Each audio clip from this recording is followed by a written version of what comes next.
The salty winds of the Caribbean Sea whipped through Captain James Bloodworth's hair as he stood at the bowsprit of his ship, the Dauntless, gazing towards the setting sun. For weeks, his heart had been heavy, not for treasure nor for the open seas, but for the mesmerizing mermaid who haunted his dreams. He had never before encountered a love so fierce, so consuming that it threatened to drag him down to the depths of the ocean and leave him shipwrecked on the shores of obsession. And now the time had come for him to make a choice: abandon the woman he loved or defy the laws of both sea and land to be with her. Coralia, the mermaid, had captured his heart with her haunting song and entrancing beauty. Her voice echoed through his soul like the mournful cry of a distant ship, beckoning him towards her underwater kingdom. Yet their love was a perilous one, forbidden by the very nature of their beings. For centuries, mermaids had been revered as mystical creatures, their enchanting songs said to lure sailors to their deaths on the treacherous reefs, and pirates,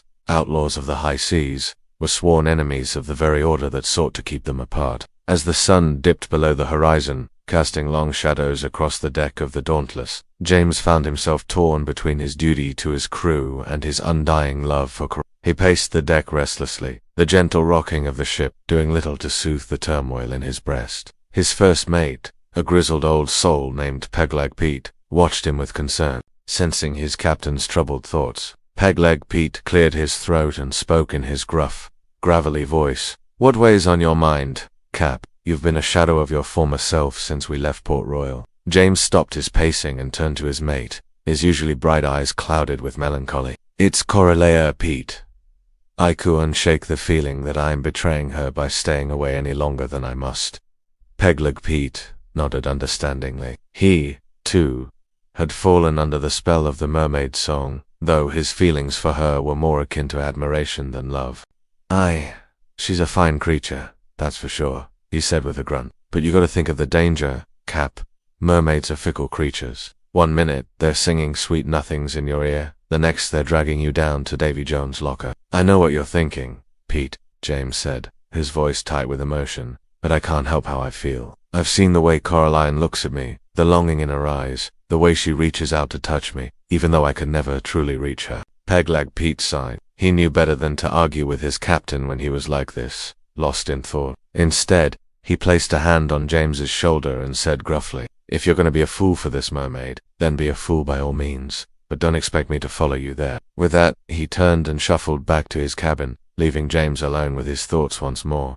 As the night wore on, James wrestled with his conscience. He thought of the life he had known before Coralia, filled with plunder and adventure on the high seas. But the thought of returning to that life without her felt like a betrayal of everything he had come to believe in. At dawn, when the sky was still dark with the promise of an approaching storm, James made his decision. He would return to the Mermaid's Cove and claim Coralia as his own, even if it meant leaving his old life behind forever. He called for Pegleg Pete and gave him a piece of parchment, instructing him to take it to the local priest upon reaching land. With trembling hands, he unfurled the map, revealing the location of a hidden cove, where he and Coralia had shared their first kiss. It was here, beneath the ancient oak tree that marked the entrance to the cove, that James had decided to declare his undying love for the mermaid and convince her to leave the sea with him. But as the Dauntless approached the island where the cove was hidden, James knew that he might be making a grave mistake. For according to legend, mermaids were as dangerous as they were beautiful,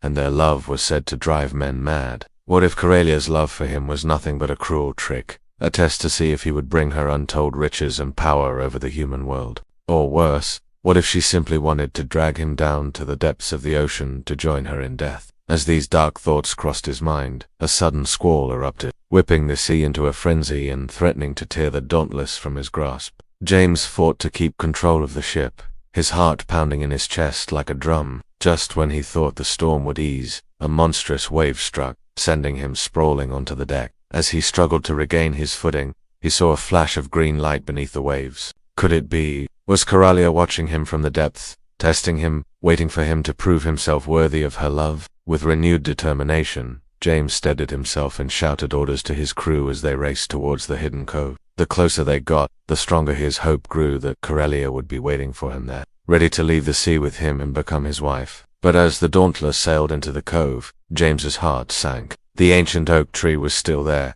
its gnarled branches reaching out like skeletal fingers, but there was no sign of Coralia.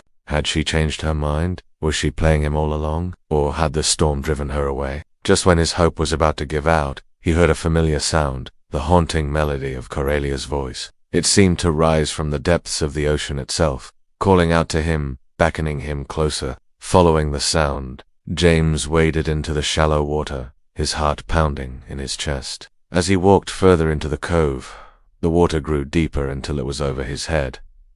But he didn't care. He was too focused on finding Corellia. Suddenly he felt a tug on his leg, a sharp pain that made him gasp and thrash wildly in the water. But as quickly as it had started, it stopped. And when James looked down, he saw a shimmering green tail disappearing into the murky depths. With a burst of energy, he dove after it, plunging into the cool, dark water. Down, down he went, the surface growing dimmer and dimmer, until only the faintest glimmer of sunlight reached him. Finally, he saw her, Corellia, perched on a rock at the bottom of the ocean, her tail glistening in the pale light. "Corellia," he whispered, his voice echoing strangely in the water. She turned, and when she saw him, a look of pure joy spread across her face. Without hesitation, she dove into his arms, and in that moment, James knew that he had made the right choice. He might have lost his ship and his fortune in the storm, but he had gained something far more precious. A love that defied the boundaries of their worlds and bound them together in a way that nothing ever could. As they embraced,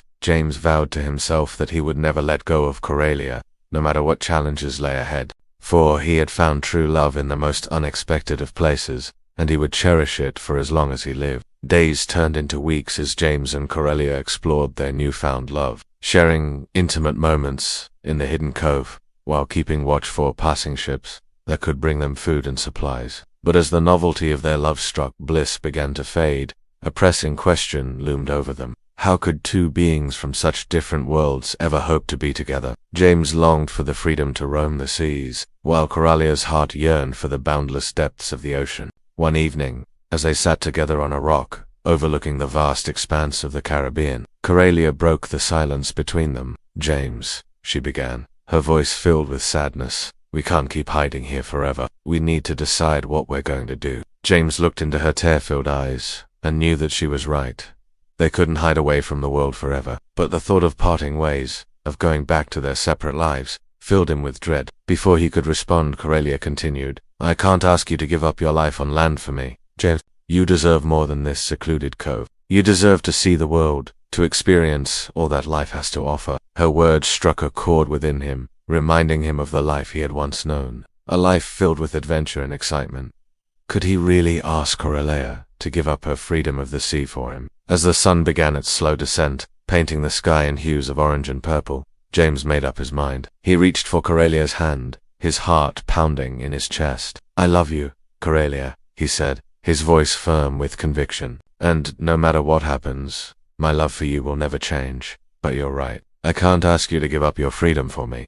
Corellia looked up at him, her eyes wide with surprise. She had never heard such a selfless declaration of love, and it took her breath away. In that moment, she knew that she loved James with all her heart, but she also knew that he was right. She couldn't ask him to give up his life for her. With a deep breath, she said, "Then let us find a way to be together without sacrificing our freedom. Let us build a life that respects both our worlds, a life that allows us to love each other without boundaries." As they stood there, hand in hand, watching the sunset over the Caribbean, they knew that their love story was far from over. In fact, it was just beginning. Their love had already taken them on an incredible journey, and they were excited to see where it would lead them next. Together, they would face whatever challenges lay ahead, knowing that their bond was unbreakable. For James and Corellia had found something truly special in each other, a love that transcended the boundaries of their worlds and defied the laws of both sea and land.